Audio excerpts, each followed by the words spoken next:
Welcome to the Depth Dive.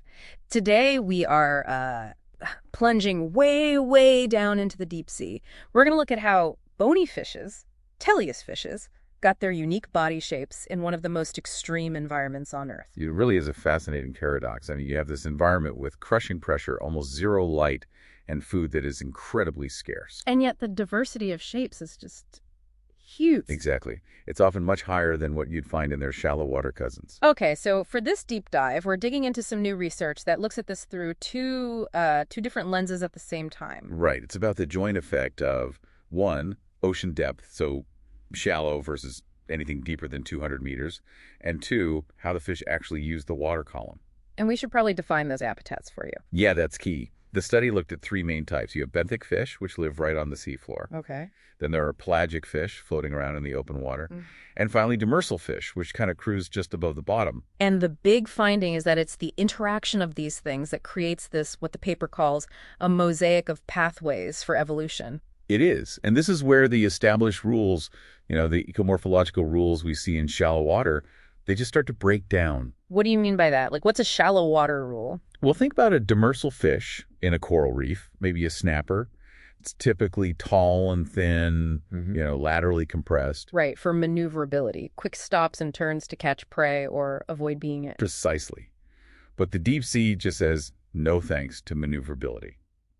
As you go deeper, the research found that the most common body shapes consistently shift toward being more elongated. And that's across the board, benthic, pelagic, all of them. All of them. Elongation becomes king. That feels like it has to be about energy. It must be more efficient. It's all about efficiency. It's a survival imperative. If you look at something like a deep-sea grenadier, these long, tapering fish, they're perfectly built for low-cost, undulatory swimming. Just rippling their body to move. Exactly. It's the most fuel-efficient way to travel for miles and miles when your next meal is, sparse and unpredictable. And that shared need pushes all these different types toward a similar elongated shape. Okay, so if elongation is the go-to strategy, how on earth do you still end up with such massive diversity? It feels like a contradiction. And that is the core of it. The way they accumulated diversity was completely different depending on the habitat. Tell me more. For benthic fishes, the ones on the seafloor, their rate of evolution shot up much faster than the actual range of their body shapes. So they got to the bottom and then evolved really quickly into specialists. That's what it suggests. In situ diversification. They colonized the seafloor and then rapidly adapted to fill every little niche they could find down there. Fascinating. So what about the pelagic fish, the floaters? For them, it was the complete opposite. Their range of body plans, what we call phenotypic diversity, it exploded much more than their evolutionary rate. Wait, what does that mean? They didn't evolve fast. They just arrived with all sorts of weird shapes? It points very strongly to something called the relaxation hypothesis. If you're a sit-and-wait predator in the deep, open ocean, like an anglerfish, You don't need to be a great swimmer. you don't. The selective pressure for high-performance locomotion is relaxed. It's gone. So a whole bunch of different body plans can be successful. You can have these super long, thin snipe eels and these round, globose anglerfish coexisting because inactivity is their main strategy. It's a successful free-for-all of shapes. That's a great way to put it.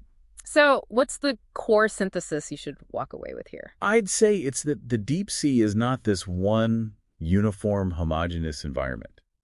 Its incredible diversity comes from this complex interaction between depth and habitat, which leads to totally different evolutionary drivers. So for bottom dwellers, it's about faster specialization. Right. And for the open water fish, it's more about a greater range of body plans being viable from the get-go because certain selective pressures are just lifted. That's a powerful conclusion.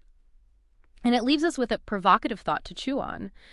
This study used pretty broad categories, right? Benthic, pelagic. Very broad, yes. So think about what we might find when we start to consider even finer scale habitats. I'm talking about abyssal plains versus hydrothermal vents or the truly crushing pressures of the Haddle trenches. That will be the next step to understanding the really unique localized pressures that are shaping life in the deep.